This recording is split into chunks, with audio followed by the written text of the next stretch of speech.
মানুষের বাড়ি ঘরে হামলা করবেন না, কোন সরকারি বেসরকারি স্থাপনায় হামলা লুটপাট এইগুলি কেউ করবেন না।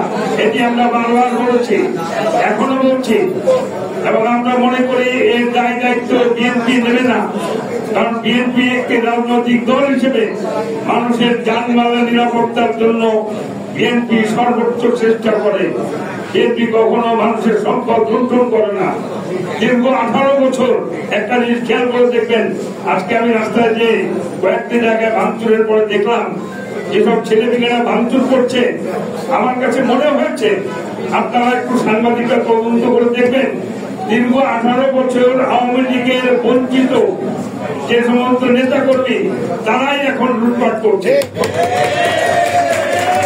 বিএনপির একজন নেতাকে আমি দেখি না, বিএনপির একজন নেতাকেও দেখা নেই যারা 18 বছর আওয়ামী লীগ করে অথচ তারা বঞ্চিত ছিল, সেই সব নেতা কর্মীরাই এখন লুটপাট করছে। আমি আপনাদের সকলকে আহ্বান জানাবো, আপনারা শান্তি শৃঙ্খলা বজায় রাখেন। আপনারা আমাদের এই শহর, এই মহানগর, এটি এখানে আমরা জন্মগ্রহণ করেছি, এখানে আমরা মৃত্যুবরণ করব।